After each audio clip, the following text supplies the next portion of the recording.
degrees, 0% chance rain, with fucking no wind. 21% humidity, so perfect condition.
Good evening and welcome to tonight's broadcast of the Total Nonstop Racing League here at the Magic Mile of New Hampshire Motor Speedway. Joining me in the booth, as always, is Joe. I'm Bob. And Joe, tonight's race is going to be a fun one, 150 laps here at New Hampshire Motor Speedway, and I'm looking forward to it. Yeah, this is low-key one of my favorite tracks to race on.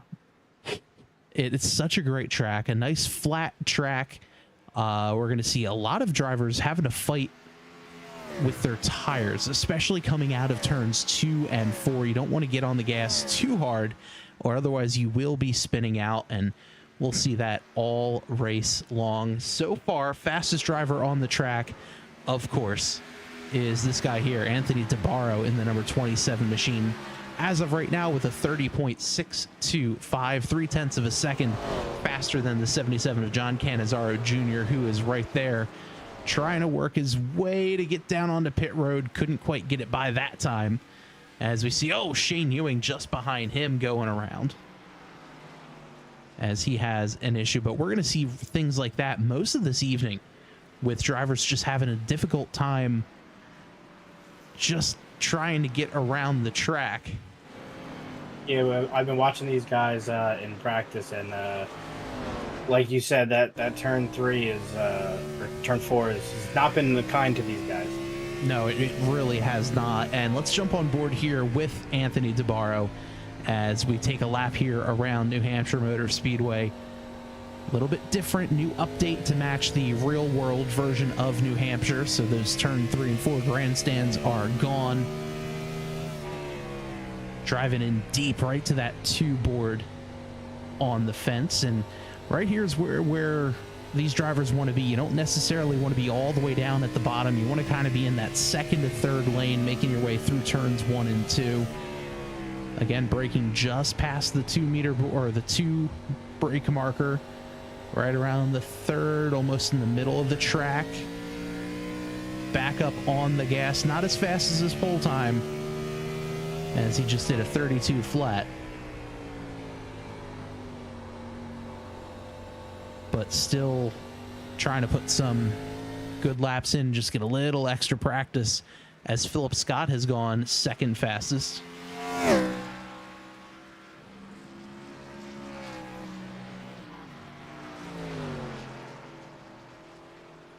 I feel like after last week, he's feeling like maybe he's got something to prove. That is for sure.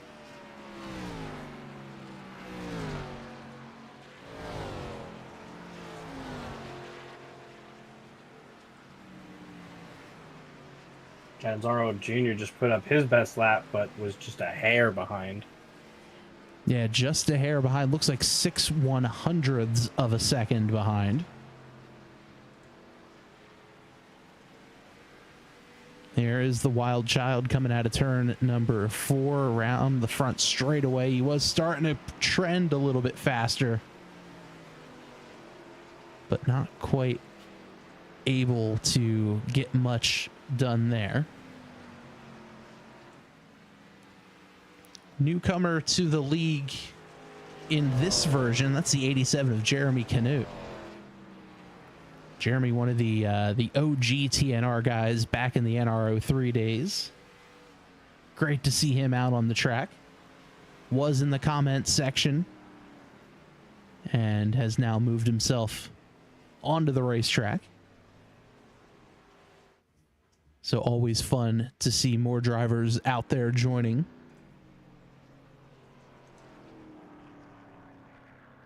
As just like that, the white flag has flown, and everyone getting themselves finished off here.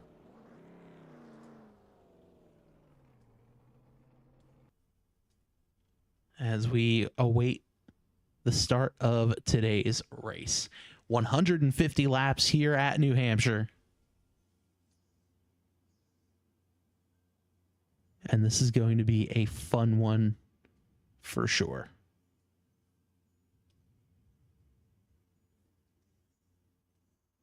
As our pace truck is out.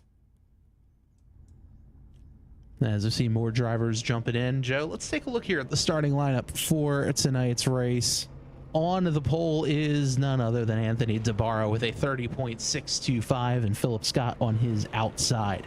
Row number 2, we have John Cannizzaro Jr. and Shane Ewing. Ace House Jamar Dumas make up row number 3. John Cannizzaro Sr. and Jason Schue make up row number 4. Robert Tripp and Jeremy Canute make up row number 10. Nick Simpson, Tim Branson make up row number 6.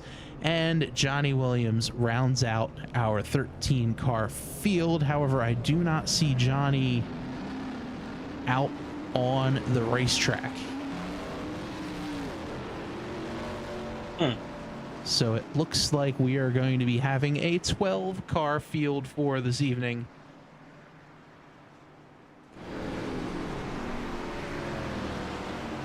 As the pace truck leads this field around.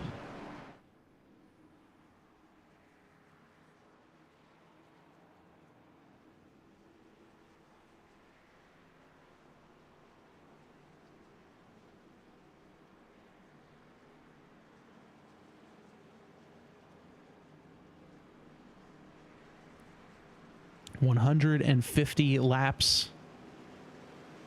Sure to see some carnage here. Oh, I am sure. But just like that, the pace truck pulls off the field in the hands of Anthony DeBarro. Green flag is in the air, and we're racing here at New Hampshire. A great jump there for the 27. He's able to get about a car length's lead over Philip Scott. Philip Scott running the high line strong, gets right to the back bumper of the 27. Can't quite get there in time. And that's going to open up the door. We're going to see a side-by-side battle, this time for third. Cannizzaro to the inside of Shane Ewing. He's going to roll the bottom. Ewing's going to have a little bit more momentum up top.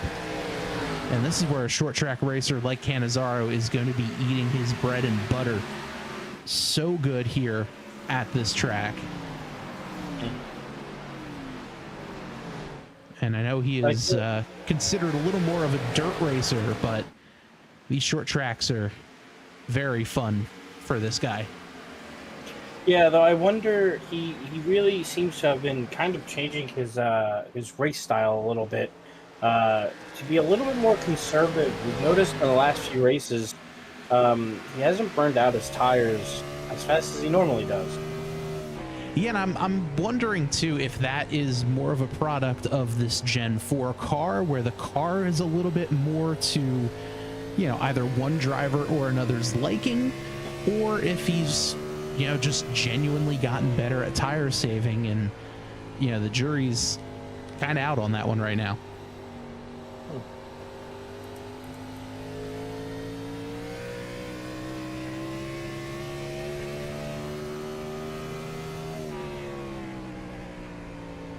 Ooh, you heard that little bit of a throttle blip. That almost sounded a little bit like it was a little bit of wheel hop.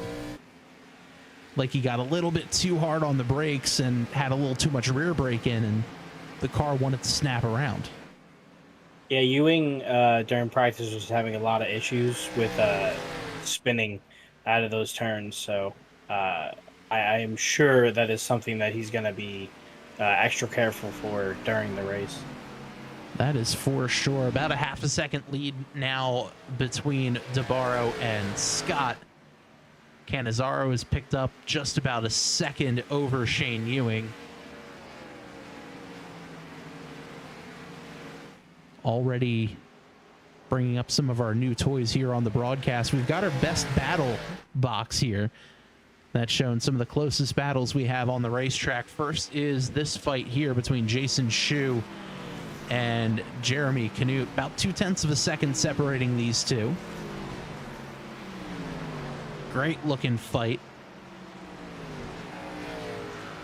And oh, just as we say that, we've got ourselves a fairly close battle for the lead right now. About 0.3 of a second between these two.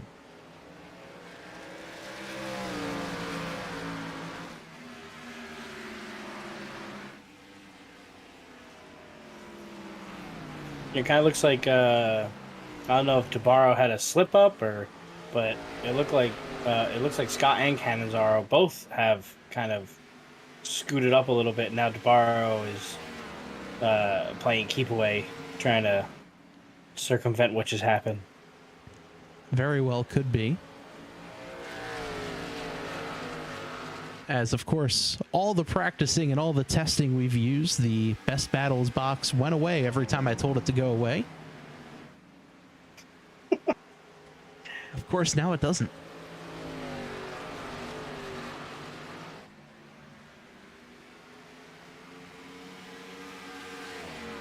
But we're going to work on that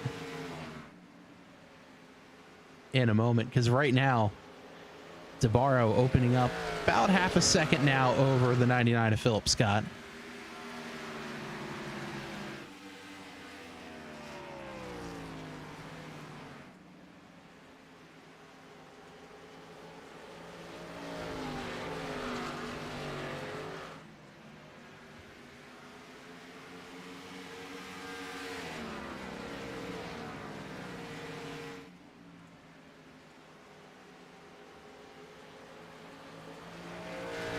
As I finally have removed that plugin. Out of you. Did it all by myself, too.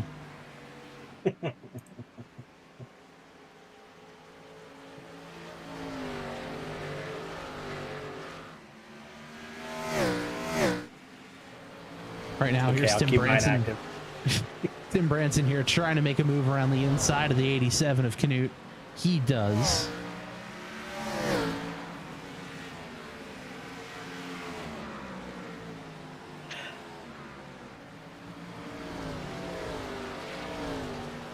Good battle here between the two drivers.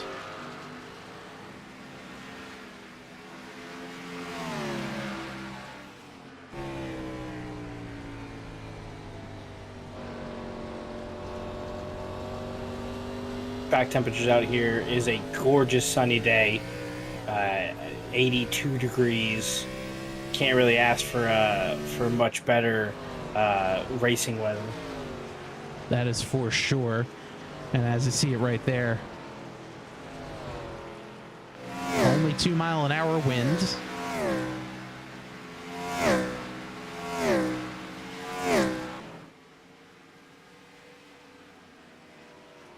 So we're not really going to see much of a help or hindrance in the corners.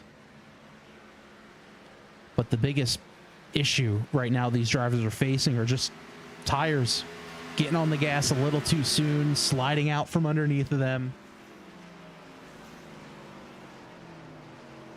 It's so hard to do.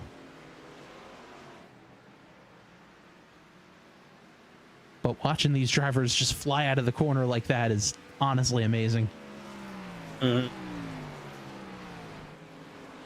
So, apparently, they do bicycle racing on this track? They do. There is a road course layout here of New Hampshire, and as the cars make their way through here, you can see a little bit of a chicane there on the inside. That's more for the Legends Oval. But as Philip gets out of turn 2, and you look here to the left, you can see that blue patch of paint. That's a right-hand turn to go outside the racetrack and up the hill you see there on the back straightaway. And that track goes up the hill, around, makes a little hairpin, goes back up the hill, down, and then back in towards the infield. And here I thought they were just putting the bicycles on the mile oval, just have them send it.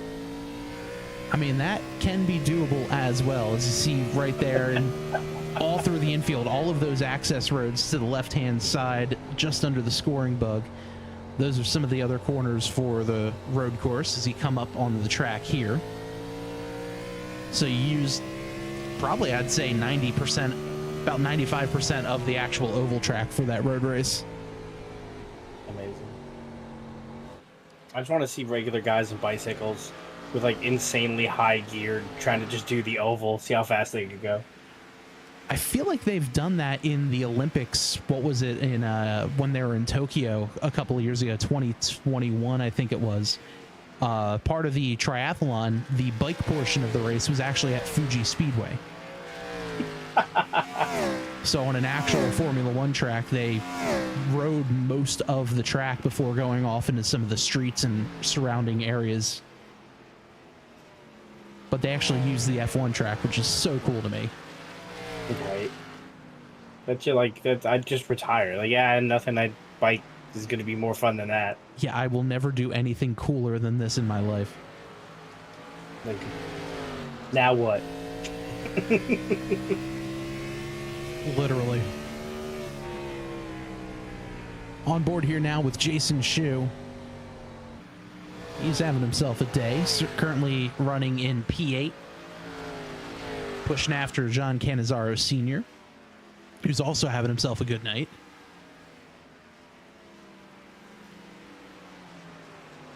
A couple of drivers having tech issues. Adam Stewart, one of them, said he's not able to make tonight's race. As, Schue gets a little loose out of 2.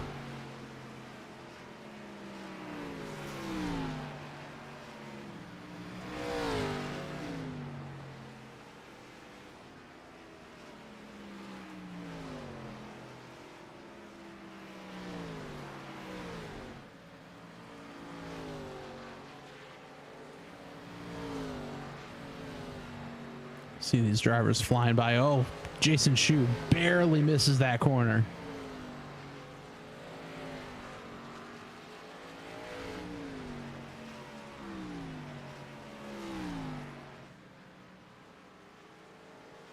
And right there, leaders coming up on lap traffic now. You can see that gap between Nick Simpson as well as Anthony DeBarro.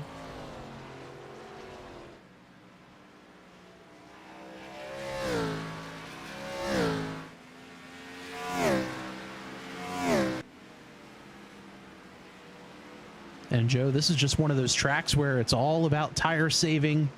You got to watch whatever line you run. And once the tires are cold or warm, they get warm. As you see the 27 get a little slidey out of there. Yeah, what are we looking at tire wise for these for this track? Are we looking 30 laps, maybe 40 laps? Like what are where are we at? Tires you'll probably start feeling them after 30 laps. But this is one of those tracks where as long as you're kind of keeping it nice and easy and not, beating the ever-loving you-know-what out of the tires, they can usually go probably about 50 some odd laps, depending on, again, how you treat your car, how you handle your car, and all that sort of thing. Yeah, Simpson really trying not to go a lap down. Yeah, he's really fighting hard there, and he goes wide just to say, all right, you've got me. Yeah, There he comes. He gets a good run. He got a great run there out of the corner. Nah, just kidding.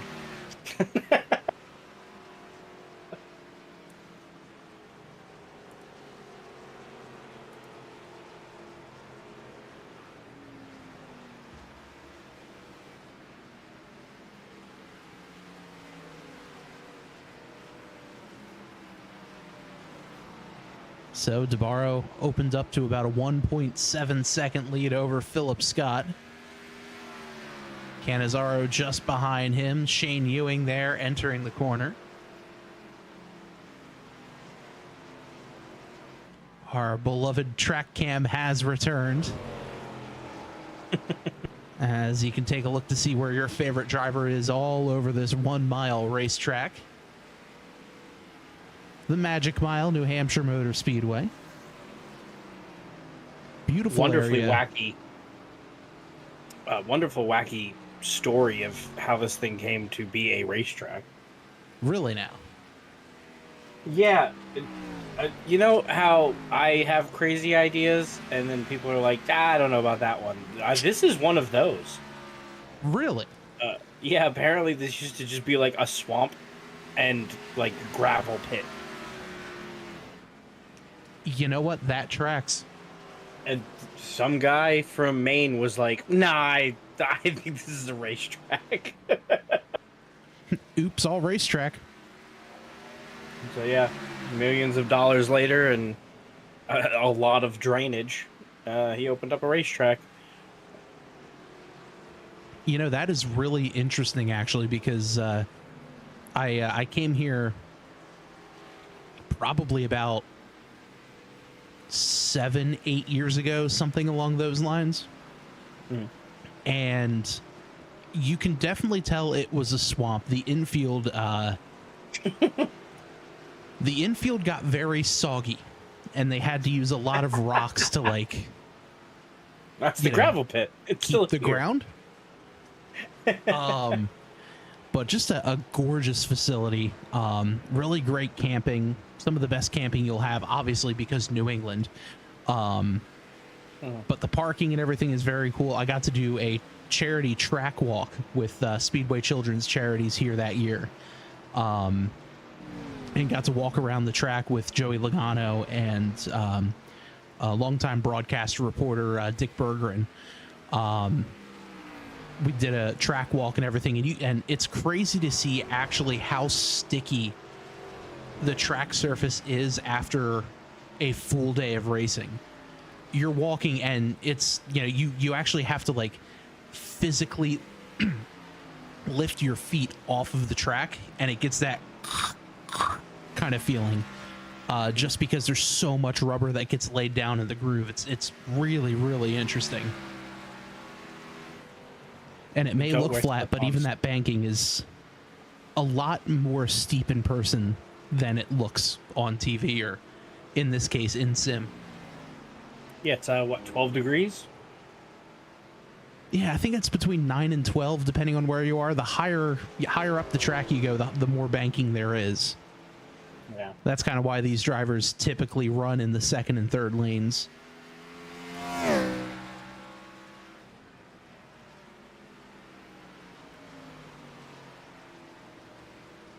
Tyler Avery in the chat says, "Oh, not quite. The track started as Briar Motorsports Park, a small town road course, was bought by Bob Barry, owner of Oxford Plains Speedway, which is a great circle track up in Maine, as he tried to build Loudon in Oxford, but the town said no, so he bought Briar and built it as New Hampshire Motor Speedway." The more you know. The more you know. So it was more of an in-your-face. More of a fine, I'll go build it elsewhere. Yeah. Yeah, this track is fantastic. Love to go there. The racing product, not always the best, but some of the best racing you will see are the modifieds when they race here at New Hampshire. It's incredible to watch these things. The finish to this year's modified race at New Hampshire was absolutely insane, where they wrecked across the line. The winner had to be towed in on a flatbed, missing a tire and everything. That's how you know it was great. Absolute chaos.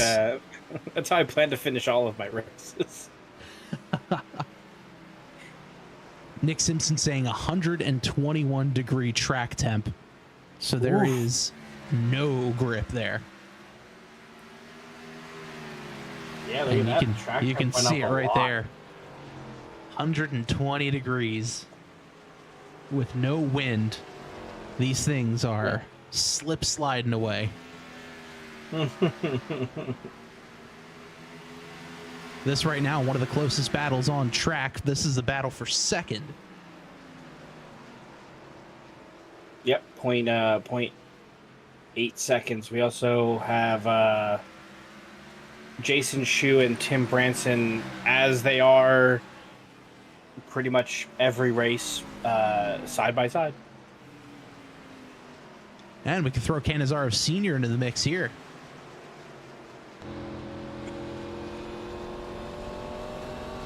These three all under a blanket. You can hear how late Cannizzaro got on the gases. Oh, both the 3 and the 55 getting to the wall. As we were talking about the That grip. as Tyler Avery just sees dollar signs flying out of his wallet.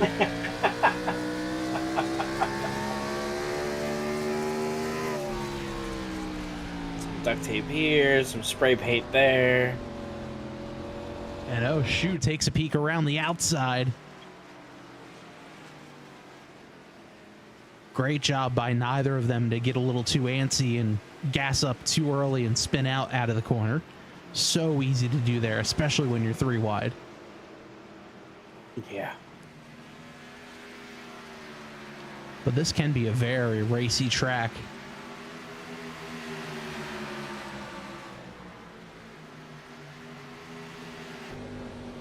It's right on board now with the 92 of Tim Branson.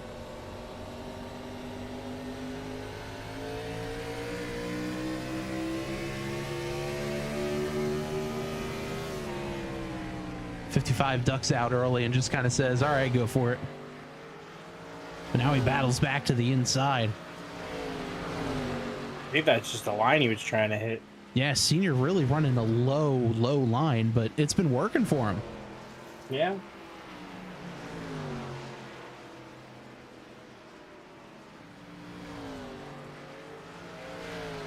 All of this going on just behind Ace House, as you see there in the foreground.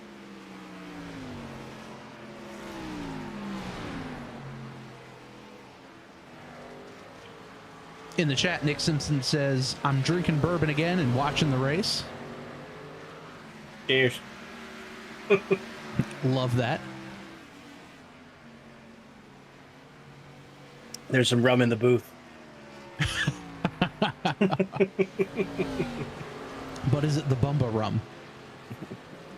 No, it's the rum from PAX.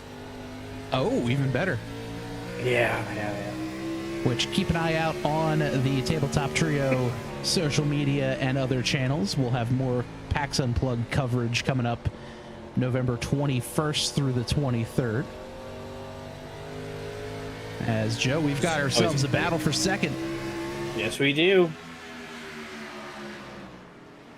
Tip to tail. Junior to the inside. He's going to hook the bottom, hook the apron, use that as some leverage. He's going to go up the track. Here comes Philip Scott trying to double back. They're side by side out of turn 2s. Phillips just going to sneak in behind the 77 for now. Great move there by Cannizzaro to get down, get that left front wheel below the blue and white line there. That's the flat, on the apron there, and that actually helps him get a little bit more turn. And he was able to make his way around the 99 and up to P2, but he's got a long trek to go, 6.2 seconds up to Anthony DeBarro. As now Jeremy Knute makes his way down onto pit road. We may start seeing early takers now, but I can't see them going much. 50, right? Yeah, much less than 50. Because if you figure, put it in the 3 runs, you pit it at lap 50, pit on lap 100, and you make it the rest of the way.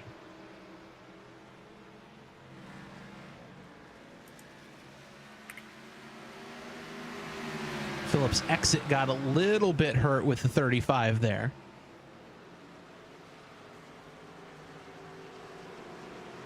Nothing quite happening on that end.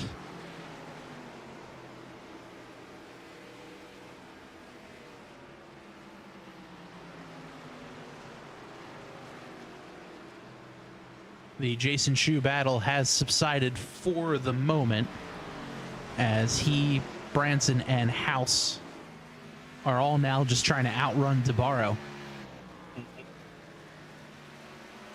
Which is a lot of traffic for DeBarro, so interesting to see if they try to kind of crowd up and slow him down, or if they all just let him by.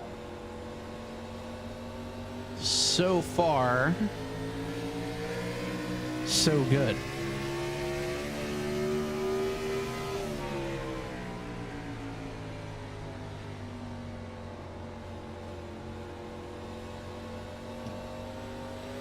Yeah, Yeah, so if anybody slows him down, which I'm sure Cannizzaro and Scott are like, come on, someone get in his way. Yeah, DeBarro led all 45 laps here tonight.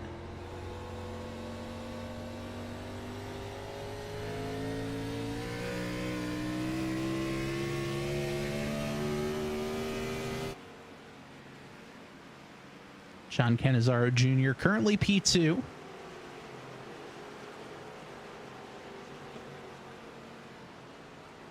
With Philip Scott just behind him. Yeah, they are actually the closest battling on the track right now.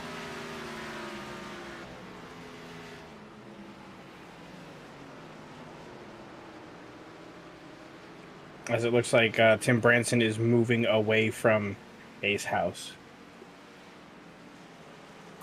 Yeah, Branson just now opening up about a second over the 47 machine. Yep. And as that, Branson is moving up on Schue rapidly.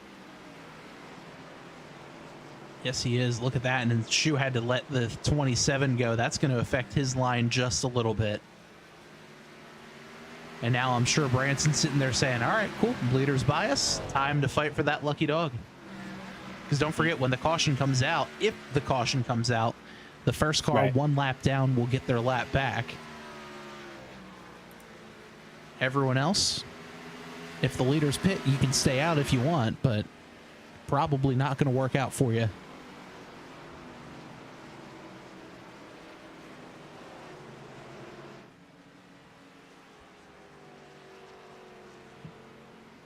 Leaders here working lap 48.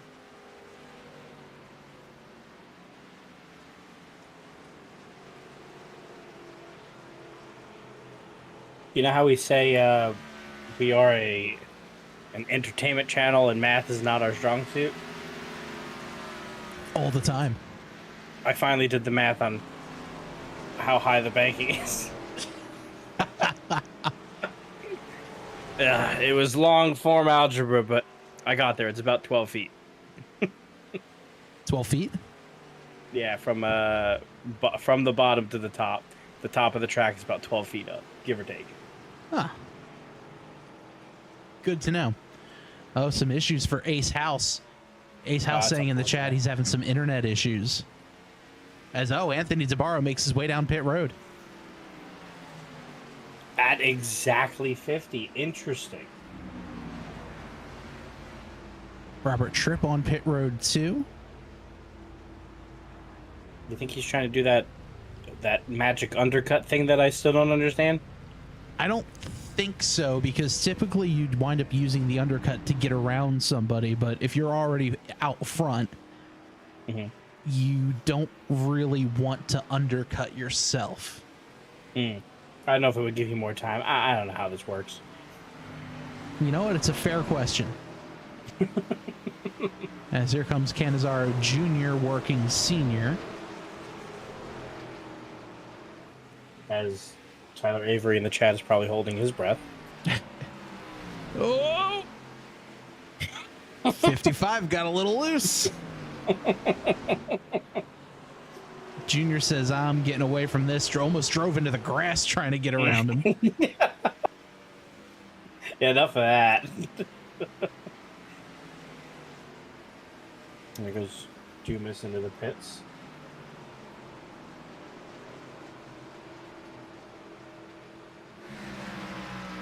Now I wonder when Cannizzaro and Scott are going to end up pitting. Yeah, that'll kind of be the question here, because we know, wow, they're really running the bottom there with that 77 and 55. Tim Branson makes his way down, and yeah, I'm wondering if they can go to maybe 55, maybe 60, something along those lines. Yeah, do they have full tanks of gas? They are reduced just to kind of ensure pit stops need to be made. I think it's usually about 70%, give or take.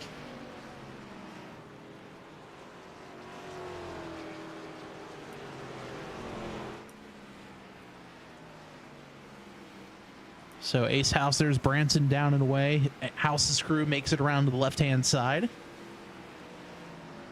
Looks like he might be getting some damage fixed, or no, he might actually be out of his car now. He did say he was having issues, so he might have parked it. Yeah, the Amazon No, there's tires. outage this week, or today rather, has really affected a lot of drivers and a lot of everything. Yeah, tell me about it. I was trying to buy some HDMI cables today for my computer and was not able to. I was told by Amazon that HDMI cables do not exist. Yeah, maybe they're onto something. DisplayPort for the win. If only my other two screens had DisplayPort options. And I'd prefer not to replace my other two screens with more ultra wides. Although, As soon as I get my rig back up, I'm putting 3 ultra wides on. well, that's the way you got to do it. Just so I can't see. This way, And you now can that see everyone... smells. Exactly. I want to tan while I race.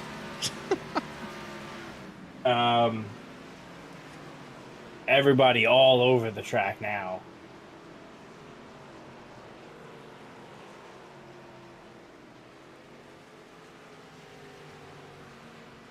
Yeah, you can see here on the track map, not a whole lot of empty space for these drivers. The gap between Cannizzaro and Philip Scott is about a corner. You see the 77 exiting turn 4 now. Philip Scott exiting about now as well. So we'll call that about half a straightaway.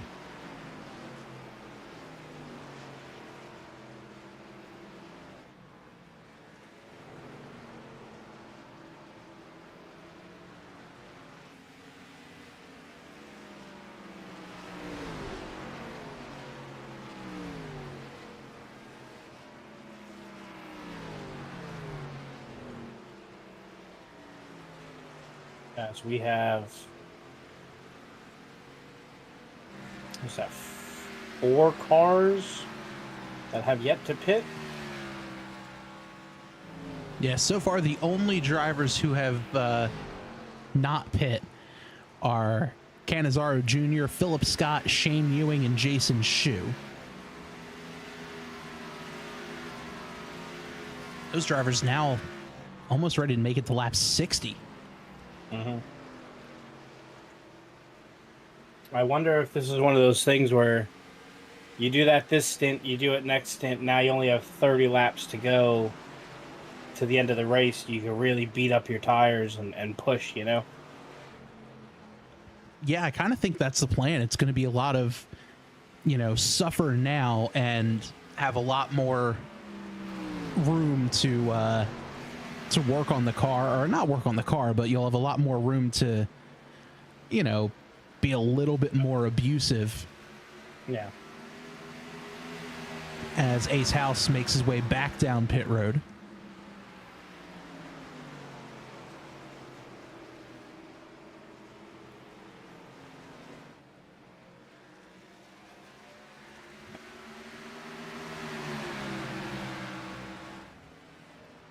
Everyone just about spread out. 5-second gap back to Scott. Another 8 seconds from Scott to DeBarro.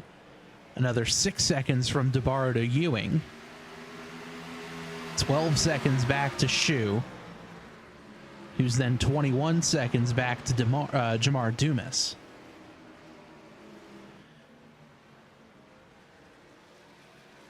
This battle here isn't really even much of a battle for position between Schue and Doom and Branson, although Schue just pulls over and says, all right, go for it. Branson 2 laps down, Schue only 1.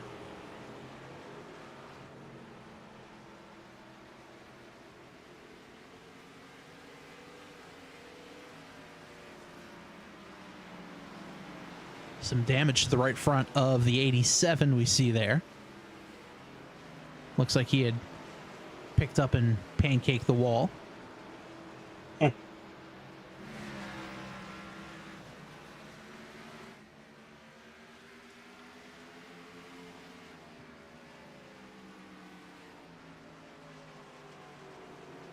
As we have the drone cam up.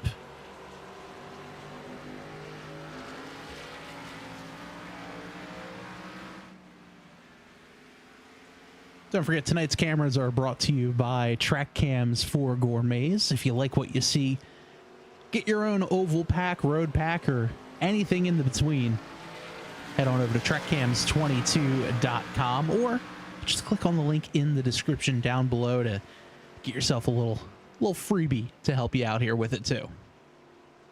And as we say that, one driver heads down pit road. That's the 77 of John Cannizzaro Jr. So Philip Scott will inherit the lead.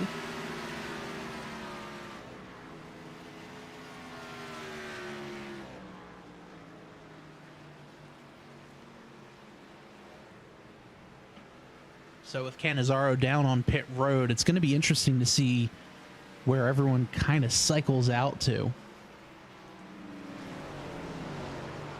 And does this mean Philip Scott is going to pit? Looks like he is.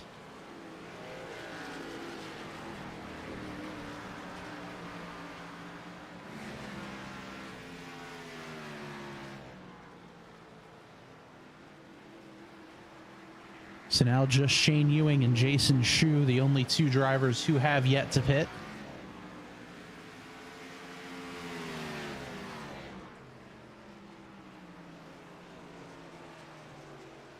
When is Schue going to pit? Various, especially knowing how DeBarro ran 50 his first time. And because he ran the 50 and everyone else has 17 lap fresher tires, I feel like that may not work out all that well for DeBarro. Yeah, though I mean, I don't know, the man's magic with tires. Yeah, I mean, in fairness there, DeBarro did just put Philip Scott a lap down. Granted, he's only a few car lengths behind and has 17 lap fresher tires, so he will be able to get around DeBarro easily. However, if you think about it, lap 67, pit again, that would be 134 out of 150. Whereas for DeBarro, he pit on lap 50. Even if he does 67 laps, that's only going to be 117. Yeah, so he's still going to be at like that. So he's going to have 17 to 20 laps. Pretty big tire disadvantage, I think. But, you know, I've been very wrong before. That is true. Ace House saying his internet speed test is good, but his frames dropped to 15. Which that has been a pretty big bug with iRacing ever since they revamped a lot of these oval tracks, where longer races, for whatever reason, seem to tank everybody's frame rates. And nobody seems to know why. Love to see it. I totally understand. When I used to play Counter-Strike as a kid, I was playing at like 8 to 15 FPS, trying to shoot someone. And then when I finally got a good computer, I was unstoppable. The chains have been turned off. Yeah. Correct me if I'm wrong. Form. It's Schue and Ewing have not pit yet? Yeah, neither Shane Ewing nor Jason Schue have come down pit road. I'm genuinely curious to see... Are they just trying to see how far they can go? That's what I think. You think they're trying to one-stop it? There's no way they're going to get to 100. I mean, all they need to do is do 4 more laps, and then they can one-stop it.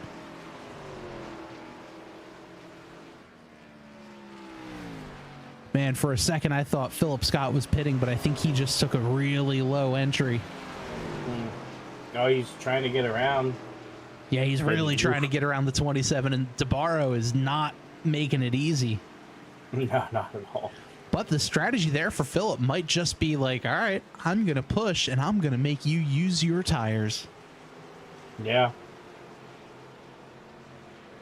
The only thing is Scott, though, has to go all the way around again and then do that again. Yeah. Again. Yeah.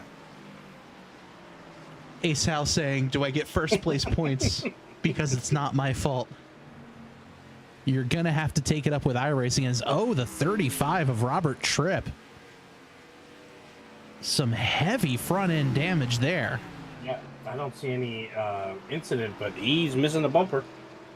Let's take a look here at this tabletop trio replay to see what happened. Heavy damage there.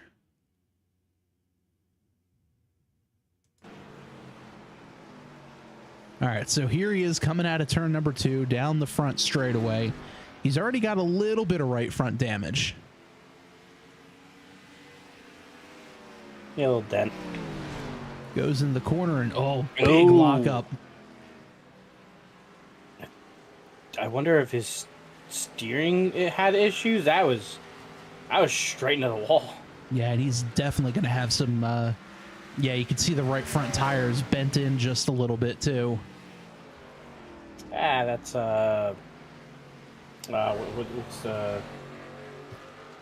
it's great for drifting.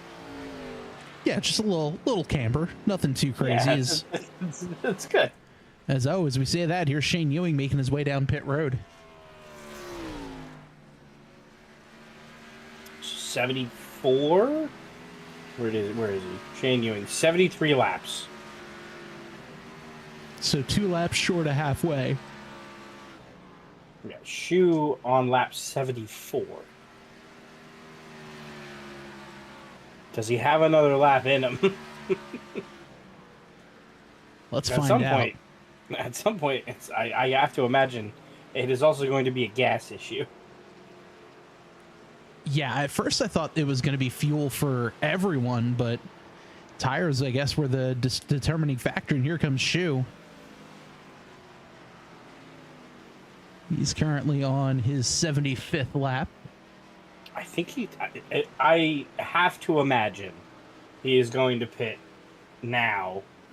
Or maybe he's trying to get like 5 more laps to get like, all right, I'm good. I got 70 left. Just to be safe. Yeah.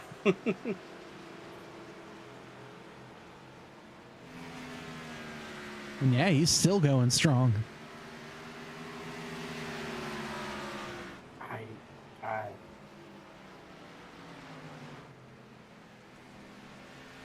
He's wild. As we see the 35 of Robert Tripp still down on pit road.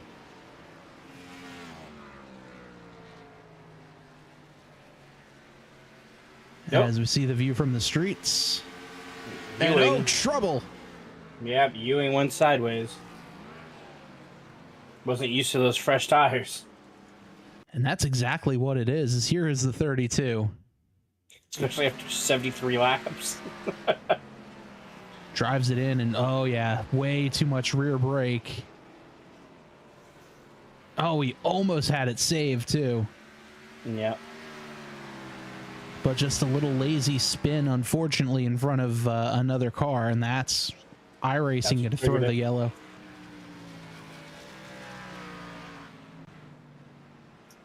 And so there changes a lot of plans. I'm sure Schue is like, you've got to be kidding me. You know what, though? This is the absolute best case scenario for Jason Schue. If I'm not mistaken, that put Schue as the lucky dog. So I think Schue could be getting the free pass here, although he's down on pit road now, so I don't know. Oh, okay, so Jamar Dumas actually receiving the free pass.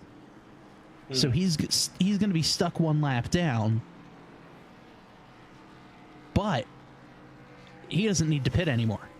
He's going to be on the same playing field as all the other drivers, which may or may not be a good thing necessarily. But he's caught up now, and he actually has an extra set of tires in the pits should he be able to get on the lead lap, and we get a late caution.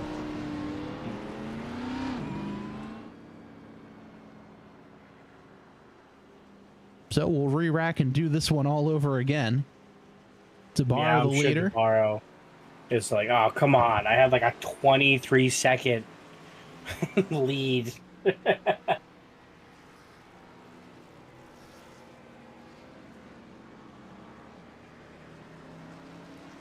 As Dumas does make his way down pit road.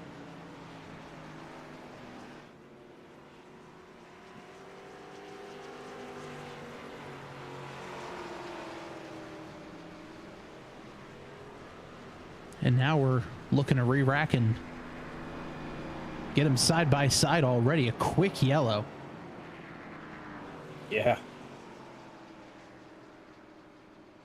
Which we love to see, this first caution of the race coming out on lap 77. Yeah, Dumas, Ewing, and Canute racing to get there before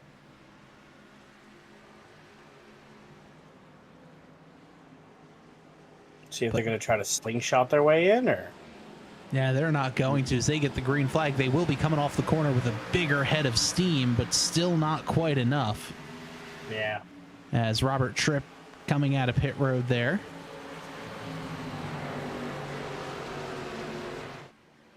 But now that everyone is back on equal tires, we'll see here if anyone has anything for the 27. Tripp fell behind very rapidly. Yeah, I think he was just rolling over to let the field go, as he's got some heavy damage.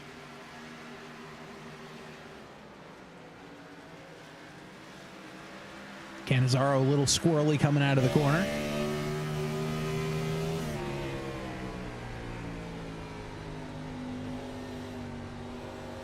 Track temp has fallen by about 12 degrees, now only 109 degree track temp. I'm sure everyone is thankful. Clouds have rolled in.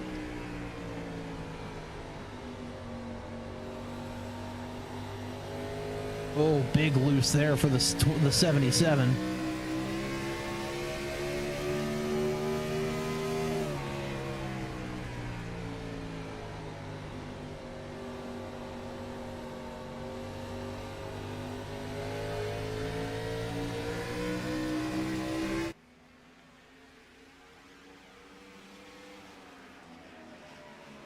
Some great looking cars there battling it out between the 27 and the 77. Here comes Cannizzaro to the inside. Oh, can he save it? Yeah. He does. Wow, what a save.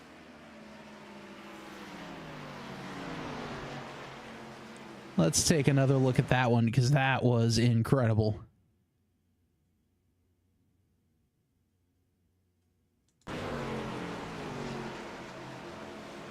So Cannizzaro got right to the inside, a little too much gas. Wow, what a save. Well, I'm sure his tires are a little angry. Yeah.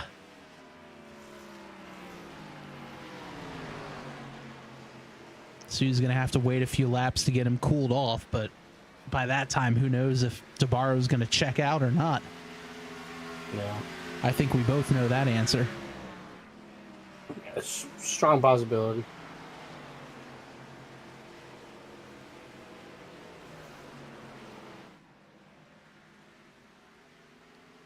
DeBarro got a little close to the wall there, but these three drivers still neck to neck.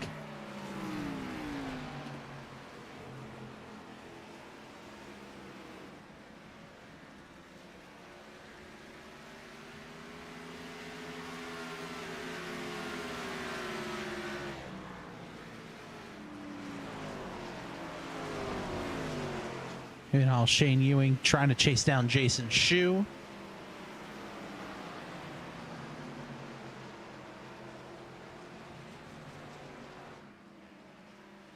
You've got 3 battles, all about the same distance.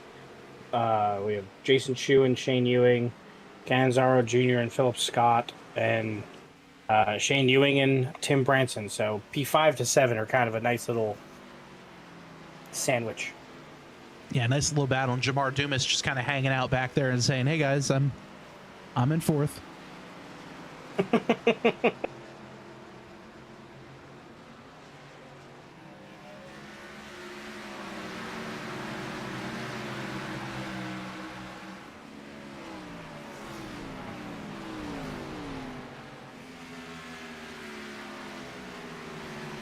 So here is DeBarro. He's opened up his lead to about 1.6 seconds over John Cannizzaro Jr.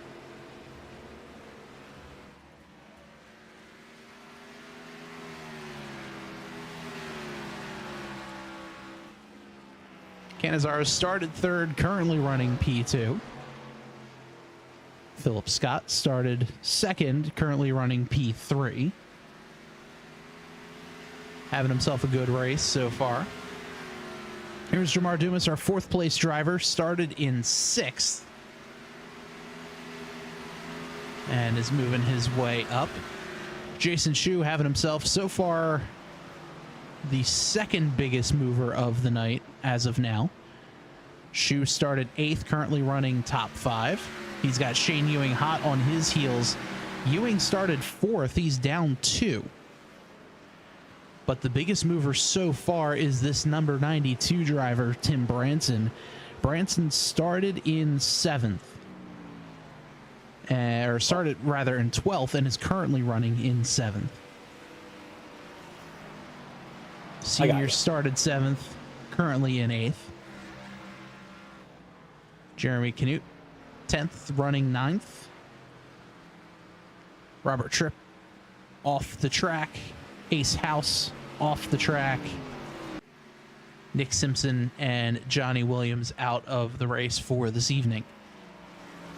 DeBarro started first, running first, and has led 77 laps tonight. More than half the race, so he's already guaranteed that bonus point for leading the most laps.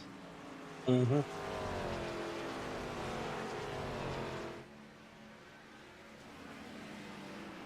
Right now, though, we've got ourselves a great battle. Ewing to the inside of Schue. This is for the free pass position. Oh, Schue got loose. Well, that was scary. What a recovery, but yeah, that thing was left, right, left, right, left, right. Look at this. Let's take a look here.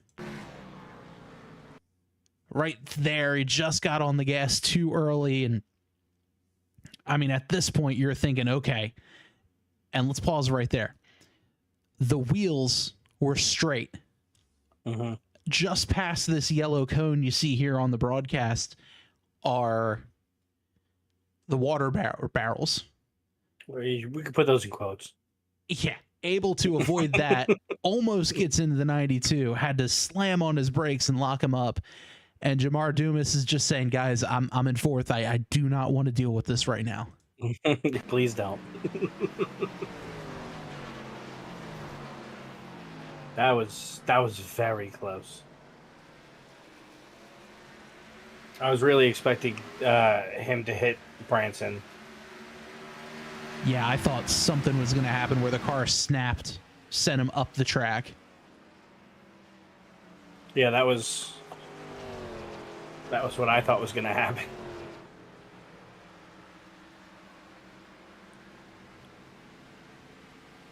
Especially here with this track. I mean, we have a couple of flat tracks back to back.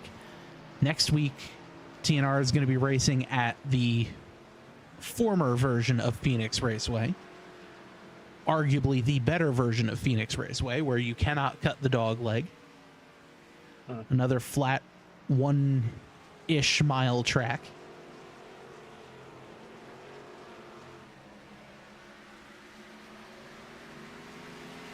I do quite enjoy Old Phoenix. We start calling it like the Phoenix Egg since it has yet to be reborn. I mean, in fairness, it has been reborn just into a lesser track. The current version, you can cut the dog leg, and that's just asphalt everywhere.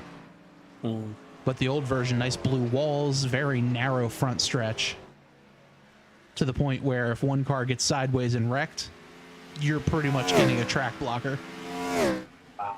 Understandable why they changed the layout, but Nice. sad nonetheless.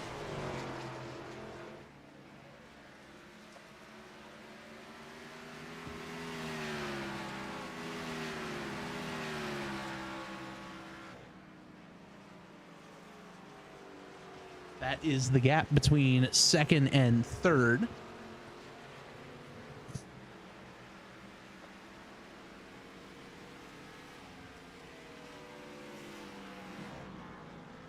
Here's Tim Branson trying to put a little bit of pressure on Shane Ewing. Is he going to be able to get a good drive off? Wow. That was a good drive. Getting out of the corner. Thought for sure he was going to get sideways there. Yeah, I thought so for a second.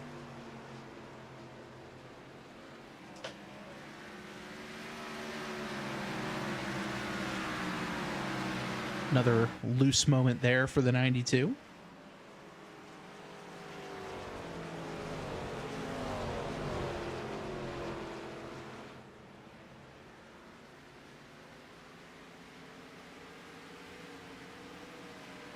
Jamar Dumas just behind him, just kind of relaxing, letting things happen, letting the race come to him.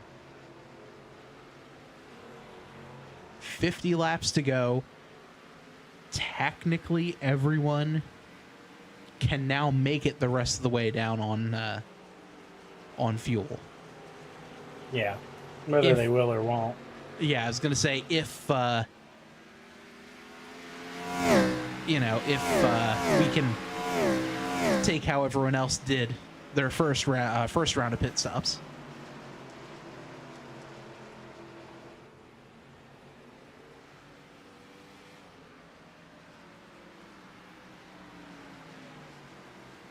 That is the gap.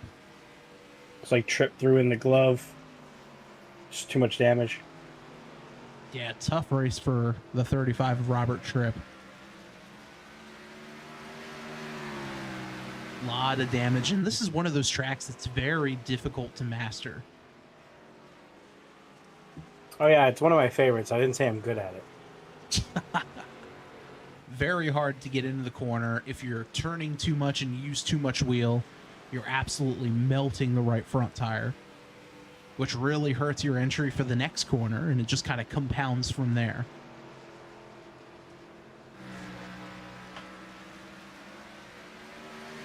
Ooh. A little close there. Schue again got a little loose. Let's take a quick look at that one on replay.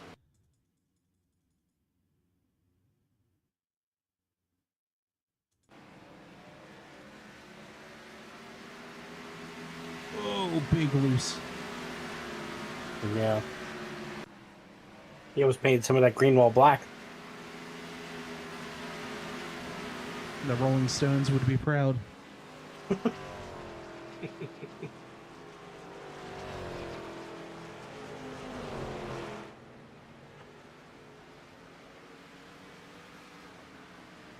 Johnny Williams in chat saying, I left during practice because no matter what I did, just could not keep that car under him.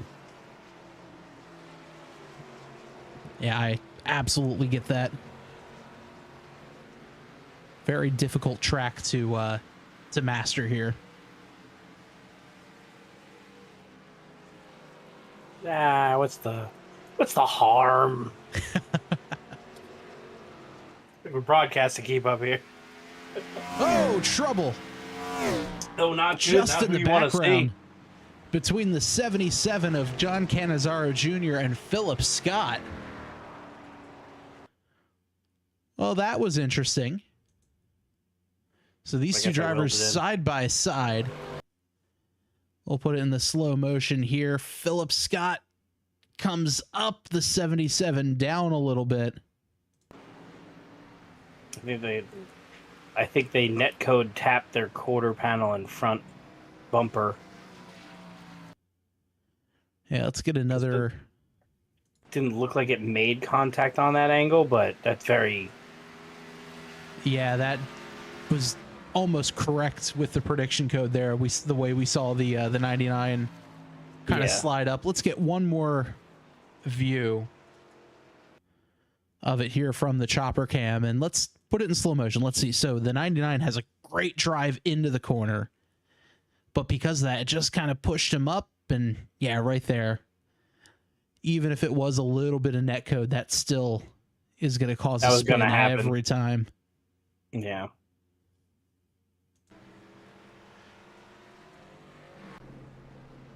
So everyone down on pit road.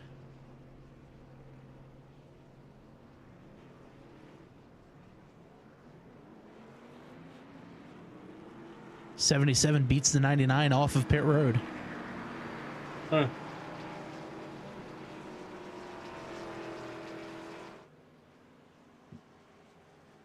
So the biggest winner here is going to be Shane Ewing. Ewing was a lap down, but now he's going to come down, get 4 fresh tires, get back on the same play as the rest of the field. Although he'll be in the back of the pack. Yeah. But is he going to be able to make it off of pit road in time? He should. Barely, but he does.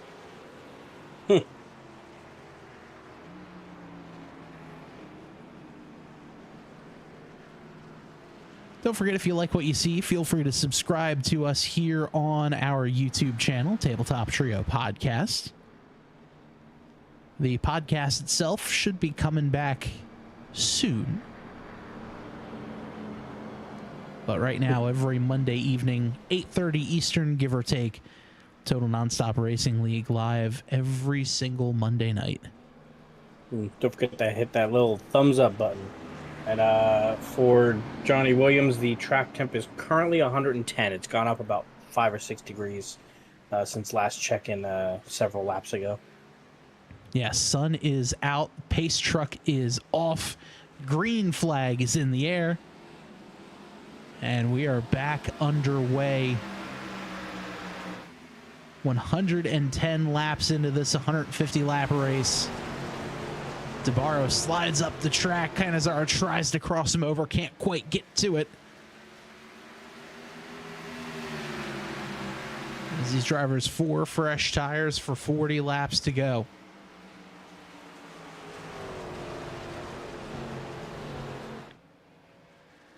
DeBarro runs the bottom.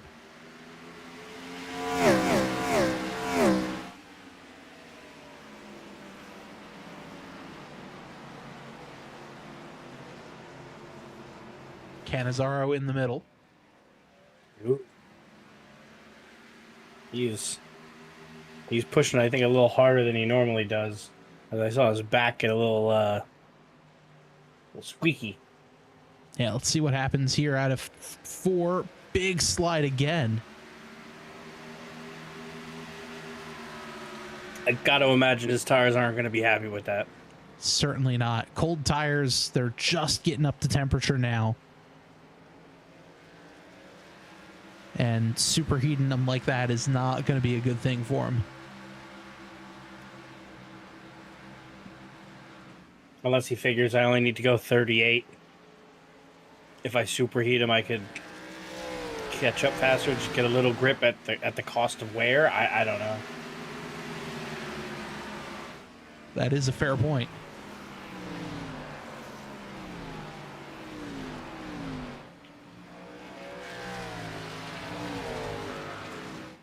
Yeah, that was a big slide out, and Scott was able to take advantage of that one. He almost threw his car sideways on that one.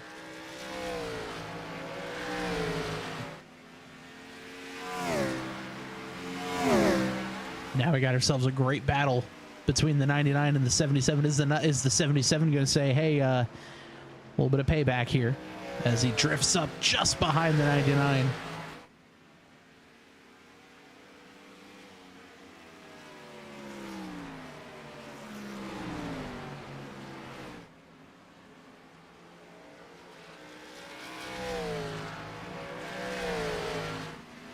And as this happening, DeBar's going, okay, you two have fun.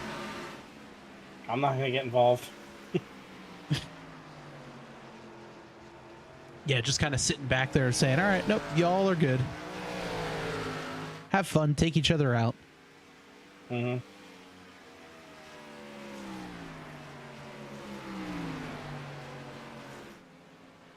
Great battle here, but all this is doing is letting the 27 check out 1.8 seconds ahead.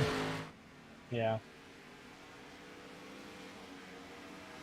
You could see Cannizzaro is definitely going in a lot harder into those turns and then braking way later.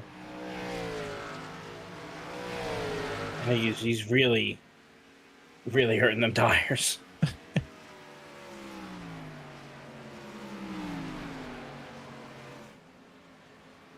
lot of pushing here. It looks like Robert Tripp connected back and is just running some laps. Looks on the inside, just evening stroll, just trying to get some laps in. Yeah, and, you know, that very well could be, you know, the difference in a couple of point standings. You go out and run. I mean, there's 34 laps to go. Probably not going to be able to pass anyone.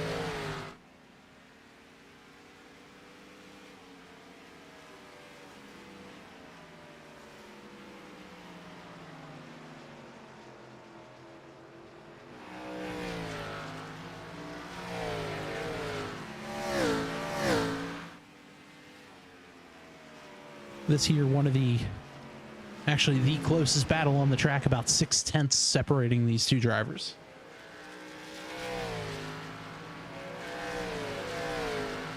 Yeah, the next closest is actually Scott and DeBarro, about 2 seconds away from each other, and then Cannizzaro Jr. and Dumas, which is about 2 and change. So really, just 1 through 4, kind of, to where we're at. Always great to see the guys up front fighting it out.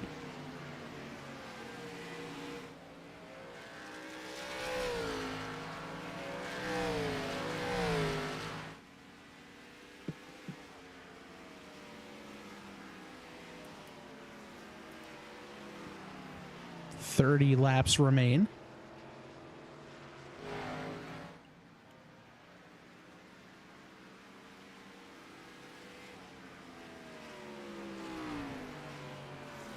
See that 32 is Shane Ewing. He's in front of Tim Branson. Branson 1 lap down. Branson next in line for the free pass over the 55.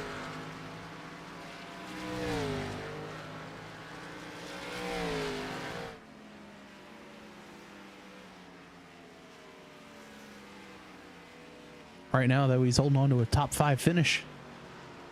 Yeah.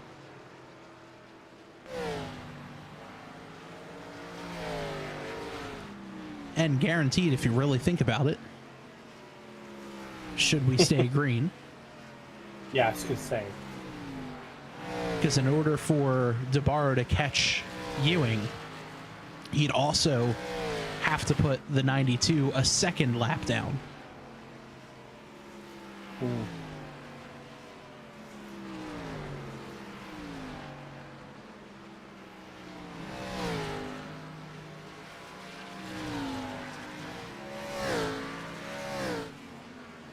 Which at this point, I don't think anybody's going to catch DeBarro.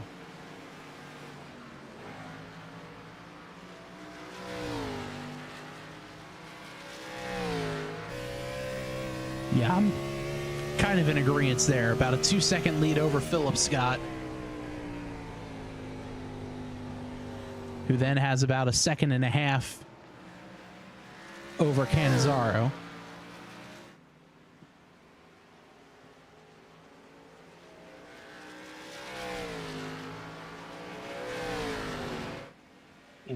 I don't know when it happened, but Schue is missing a front bumper. Oh, would you look at that? Well, let's take a look to see if we can't find Schue's missing bumper.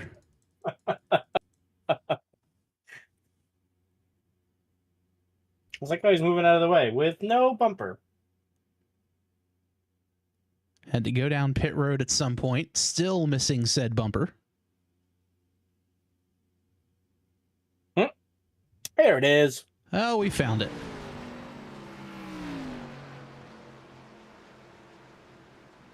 So we see Schue here coming out of turn 2. On the gas, and oh, it snapped on him. Hard lick, too. Left front is very damaged. And oh, as we're looking at that, Robert Tripp's day goes from bad to worse. Goes out wide. And oh, a light tap. Right. Well, I think that car was already damaged, so I don't think that light tap was that light.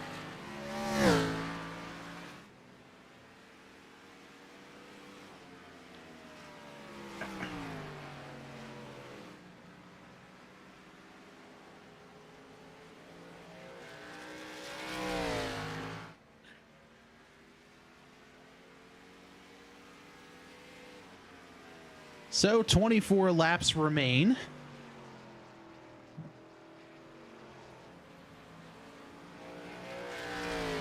Anthony DeBarro, our leader.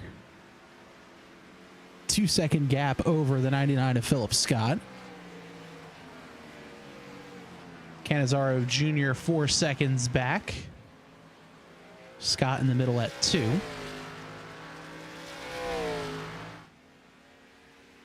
Yeah, I think we were talking about those tires. He was really pushing them, getting sideways, and I think Scott was able to capitalize on it.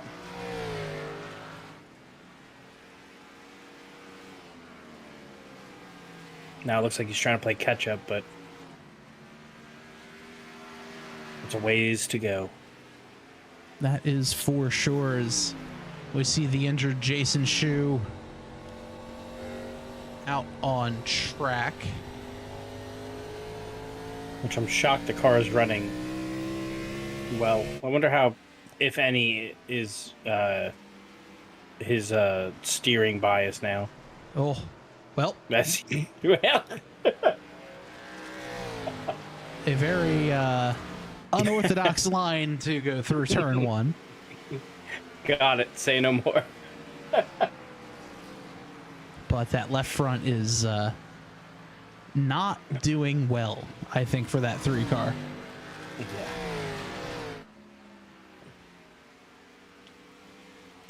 And Shane Ewing just saying, all right, I'm going to ride here, but please don't kill me. Yeah, really.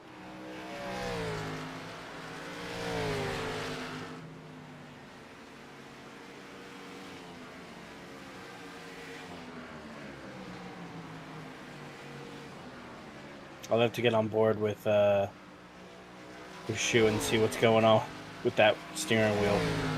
What's he working with right now? Yeah, let's take a look and jump on board with this number 3 car. I can't imagine that wheel's straight. That's always a bad sign when you turn and the wheel left and the car just goes straight.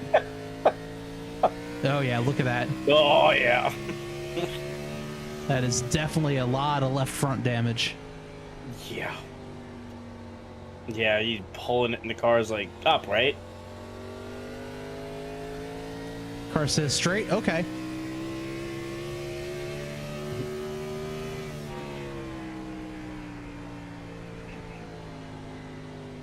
Nope. You know what, though? That was a pretty decent dime into the corner. And it's probably what he has to do just because of all that damage. Yeah. Is now Tim Branson looking to get around the 3.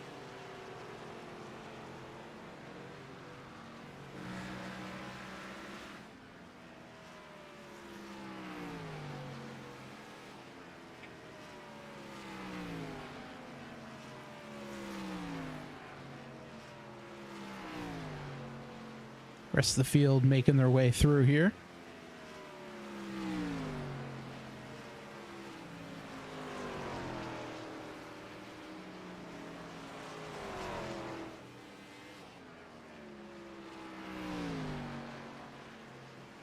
There's our leader, Anthony DeBarro.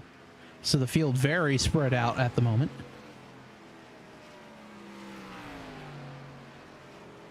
Yeah, pretty much anywhere you look, there's a car. Coming up, those 16 more rotations.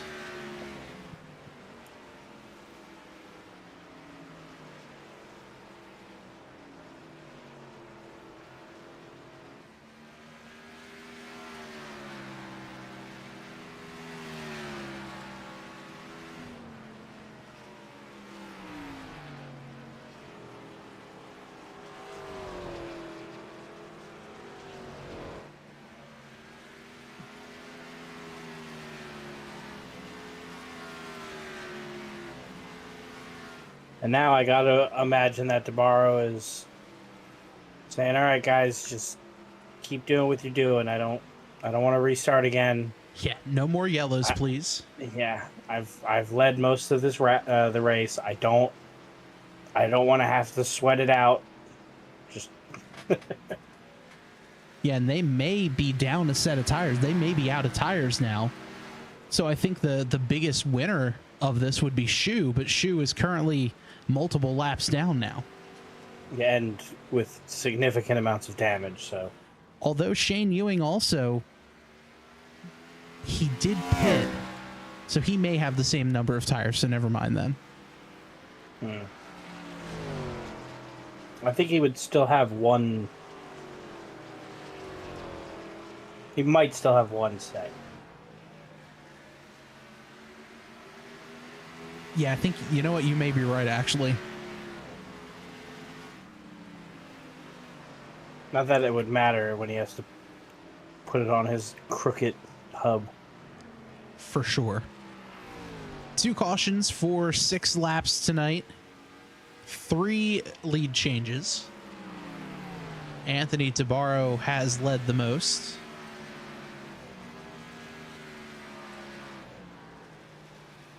$150 laps here this evening.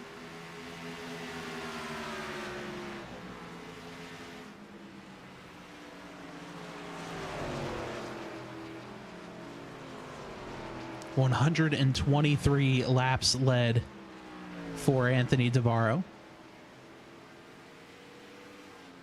And all the different strategies, all the different moves and ideas all kind of went out the window as the majority of the field made their first round of green flag pit stops. DeBarro trying a 2-stop race. A lot of other drivers trying a 1-ish stop race. Yeah, I got to imagine the Schue really the unfortunate timing of that yellow, since he was on track to really just have a 1-stop, which would have been very interesting to see how that would have played out. But as he, I imagine, would have entered the pits, the yellow came out.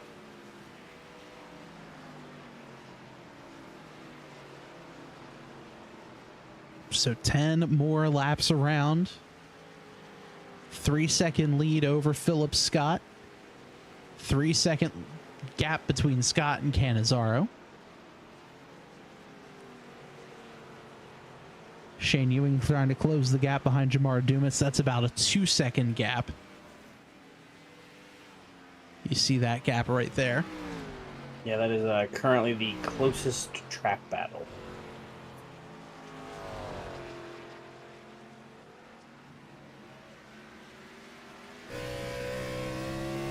See that up ahead?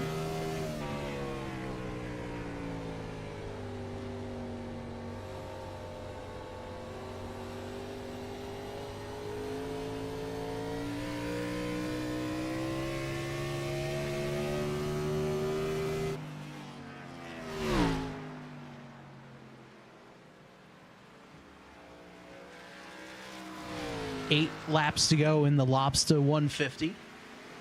Presented by Shane Ewing. Big thanks to Shane for helping us out this season, sponsoring some of these races. Again, next week going to be a fun one. as they head out to the desert in Phoenix for 150 laps in the sun at old good Phoenix.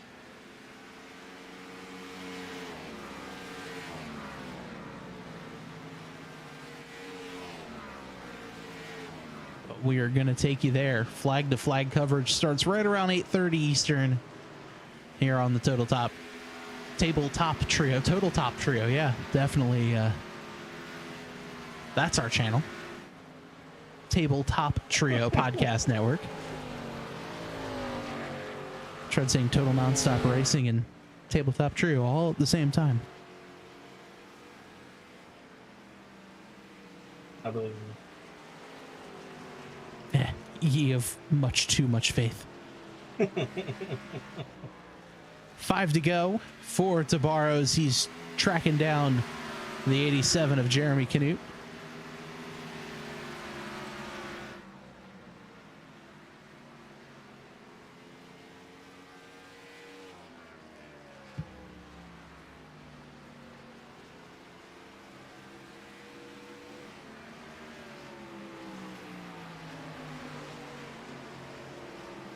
Yeah, it looks like Scott not able to catch up. In fact, he's actually fallen about a full second behind over the last 4 or 5 laps.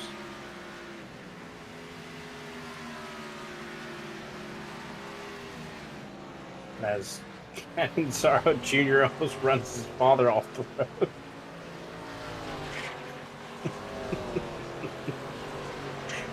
Well, now we're definitely going to have to take a look at that one. Some father and son violence. Yeah, bonding. As here they are coming down the back straightaway. Father in purple, son in black. 77 had a great run through the middle. Able to get on the gas. Whoa!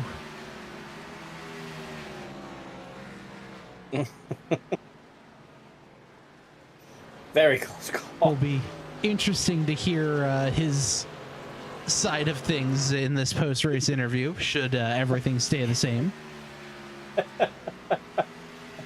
We've got 2 laps to go here at New Hampshire. I'm sure Tyler in the chat's big sigh of relief. Just saying no. I feel like sometimes you just have to scold your drivers like they're dogs. Leave it. Right. Leave it. No.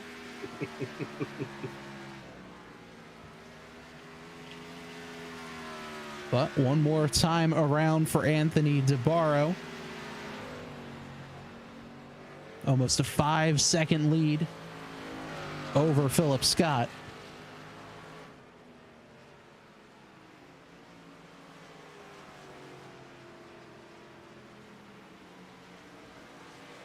Everyone spread out here at New Hampshire.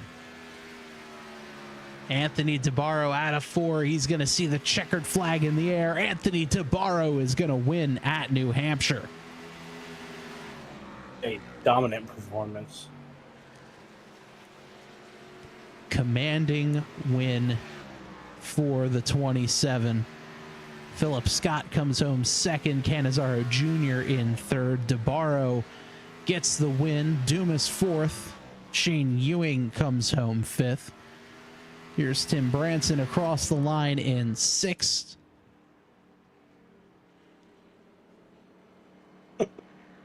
And a little, hey, don't do that again from son to father.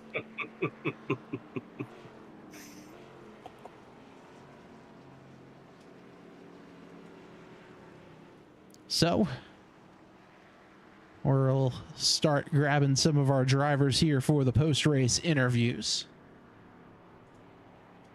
as Anthony DeBarro gets ready to burn it down.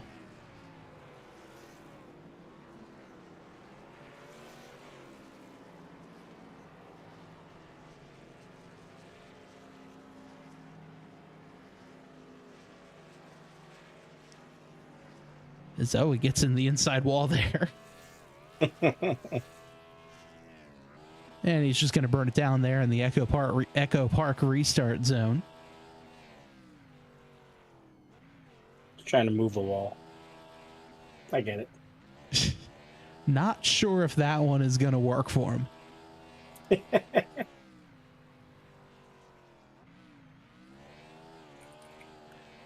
But I think it's a pretty good time now to chat and head down to pit road to chat with our 3 top finishers for tonight. And joining Joe is driver of the number 77 machine, our 3rd place finisher, John Cannizzaro Jr.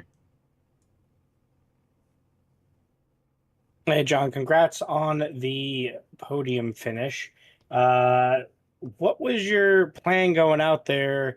Obviously, before that first yellow, you were out there a lot longer than I thought you would have been before you pitted. Well, as is basically weekly at this point, I get to watch Anthony DeBarro show up and do about 20 laps total in practice, and then just put like 8/10 on the field. So I don't know whether I don't click with these new cars, or if he's found something, or he's found something. I'll put in air quotes. Can't really beat him anymore, so figured I'll just run along. Maybe I'll be able to trap him a lap down if caution comes out or something. But finally bit the bullet and pit, and realized that I probably could have stayed out on to the end of my tank, because I had about like 12 more laps and maybe saved enough to just do 1 stop, and that would have been that. Unfortunately, I didn't do that, and then I guess that put me in a position where when Shane spun, it put the caution out because I was too close to him. So, I mean, it's only my 3rd race at New Hampshire. I know I'm a big short track guy and stuff, but really don't care for this track. I didn't care for it in real life when I went to it either, even though it rained on me. But just, again, kind of a boring race for me. Just kind of putt around by myself and wonder what the hell I'm doing wrong, and he's not. So, just another learning day of getting spanked. After the last restart against Scott, I saw you were a little bit more loose than normal, and then way towards the end there, you almost wrecked out your father. What was going on? I didn't even know you guys saw that. I promise. Let it be known, I was not trying to create a caution. I would never do that. I have never done that in the history of racing with my father. I have never used my father as a weapon to win a race before.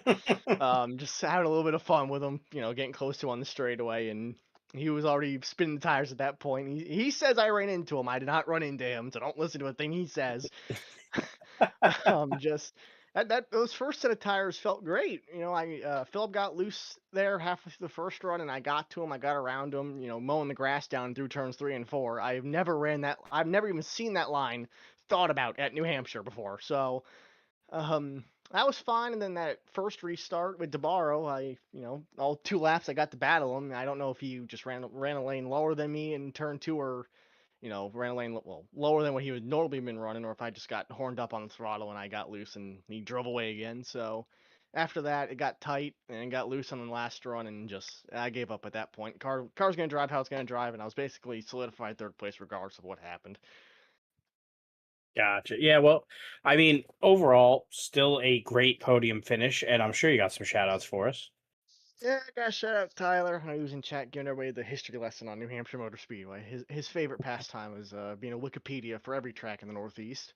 You guys put on the broadcast. You guys do a great job every week with the little bit of boring races that we get, because you have one guy that seems to swear to God got jetpacks on that car. And obviously my father had a top 10 run today. We don't get to say that often. My father had a top 10 run today. Round of applause to him. Trying to think of other way to thank some people here.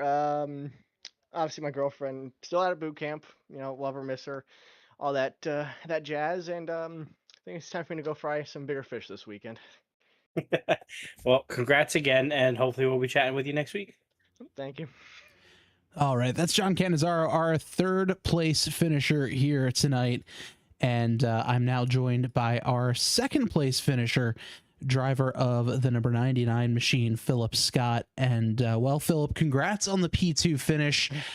Just not a lot anyone could have done with DeBarro out there. I know. I was just telling him, I'm like, we were just talking, and as this, like, I don't know what it is, but this new Gen 4, he just has been able to gel with it so much better than me or anyone. Because, like, obviously last season, I mean, he was winning and was pretty much the guy to beat the whole season. It was him versus John and then me. Uh, but honestly, like, this car is just has this such a different feel. I like the power, but like something about the mechanical grip and like the way the tires are, it just is a totally different animal than the old Gen 4, which I was a lot better at. And it's a lot heavier, and yeah, so he's just been able to crush it. And yeah, so I was pretty lost on that first stint. I was losing so much time. Then I was about to go into pit road, and then I then I stalled it and accidentally put it in neutral because I saw that DeBarro pit, and then I'm like, I don't want to do what he's doing, so then I stayed out and just hoped for a yellow, but that didn't come until later. But then I started to get the hang of it, and then I tapped John a little bit, trying to do a little dive. No harm, no foul. It pretty much just re-racked us anyway. Um, but yeah, then he made that one mistake, and then I was able to. So then the rest of the race, I was just trying to like not lose as much time to DeBarro as I possibly could, and it was so hard to like have that like fine line of just like he just nails. He's just perfect every single lap, and I don't know how he does it at like for a while I was able to like only lose 100th or two pretty much every lap, and then like near the end it was just like a 10th or more. And I just like it's so I felt like I made some progress, like trying to close the gap with him, but yeah, it was a tough race for sure. It was a long one. Yeah, definitely a tough race, and more, potentially more of the same next week as we head over to Old Phoenix. Do you think with that track surface and the fact that you can't cut the dog leg or anything like that, how do you think that race is going to differ from tonight? Yeah, I'm excited to go back because last time we were there, it was shortened because of darkness, as you know. But I remember having like a really good race. It like stayed green like almost the whole way. I remember, I had a horrible qualifying if I recall, and like I started at the back, pretty much, and I worked my way somehow all the way up to third, like through like tons of through like the pit cycles and everything, and I gel really well with Old Phoenix. Um, I like all the bumps and all that stuff. New Hampshire is kind of bumpy, but it's different, you know. It's not like Milwaukee bumpy. It's like it's just like progressive banking, so it's a bit so it's like so that's kind of where the bumps are. But Old Phoenix, it's a different animal, and I feel like it'll feel more like road course racing. So I hope that I won't be able to. Hopefully, DeBarro doesn't dominate everybody again. Hopefully, I can give him a run for his money. For sure, but well, we are going to see that for next week. Before we let you go, Phil, I'm sure you have some shout outs, so let's hear them. Yeah, hold on. Let me see. I was okay, good. The Lions are about to win. I haven't been able to watch the Lions. I like left at like halftime to race, and I'm just like, okay, so shout out Lions. They're about to win. So yay.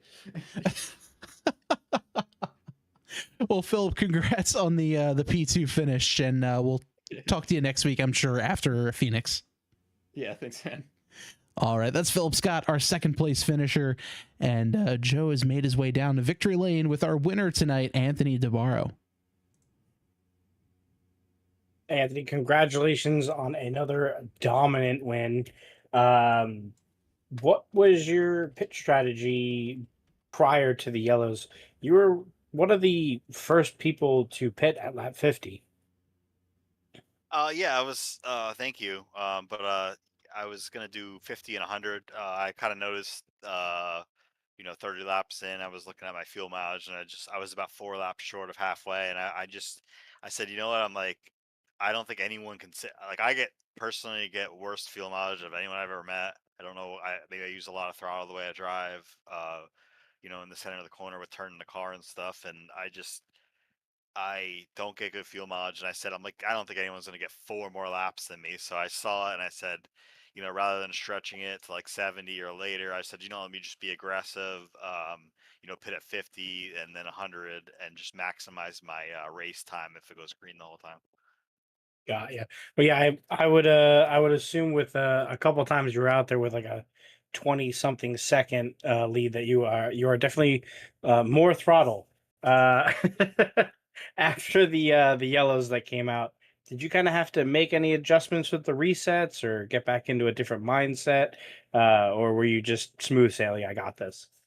No, it was definitely not smooth sailing. I mean, John and Philip kept me honest on the short run for sure. I mean, I had to really, focus to hit my marks and not get sideways to give them an opportunity to get there. And because these cars are kind of they get a little aero sensitive, so you get side by side, things can happen. And yeah, it was definitely just we had a really good long run car, and it just seemed like that's where I gained most of my time. And for whatever reason, short flat tracks and have always been my strong suit. So when I saw the schedule and Richmond, Phoenix coming up this one, and even Indy is a big flat track. I was kind of licking my chops because I'm like I just know personally my driving style um how much I love and how good I am at flatter tracks. And obviously we're having a kick-ass season, and hopefully keep the momentum up and hopefully wrap the championships up sooner than later. It's just keep trying to push and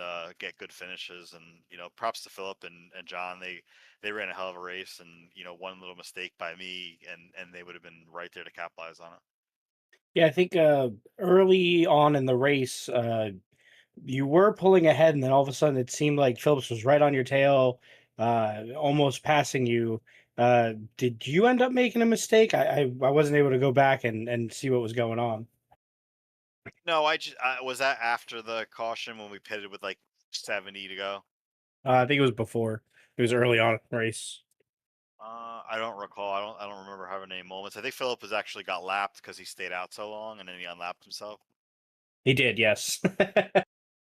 Yeah, I noticed um, like it's going back there. I noticed that's another thing why I short pitted because I knew the tires would equalize fast, and I knew those first like 10 laps on fresh tires was like a second and a half, 2 seconds faster. I knew I was going to gain so much time by short pitting, so I just chose to do so. I mean, obviously the caution came out. I mean, luckily those guys had pitted and used the same set of tires, and they had to use another one, so we were on equal tire ground. So just stuff. That's what the only thing that really worried me with that strategy is if I got burned and I was one set of tires shorter than those guys, like you really gonna be no match with old tires. But obviously it worked out and fun race overall. And I hate to keep boring the broadcast. I mean, hopefully one of these times I'll get my feathers ruffled or something.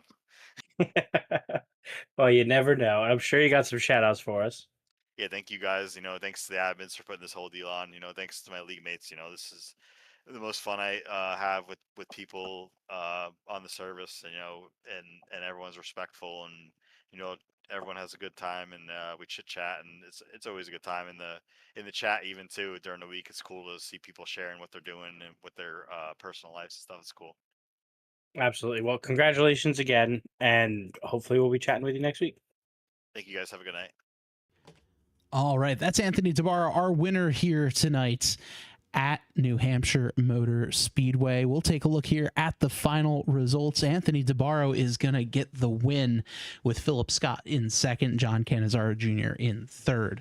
Jamar Dumas comes home fourth, Shane Ewing in fifth, Tim Branson sixth, John Canizaro Sr. in seventh, Jason Schue eighth, Jeremy Knut ninth place for his debut, with Robert Tripp in 10th, Ace House 11th, Nick Simpson in 12th, and Johnny Williams did not start for tonight's race. Our next race, like we mentioned, is at Phoenix Raceway next Monday evening, 8:30 Eastern, right here on the Tabletop Trio Podcast Network. Well, for one final time, I'm Bob. I'm Joe. And this has been Total Nonstop Racing live from New Hampshire Motor Speedway for the Lobster 150 presented by Shane Ewing. Have a great night.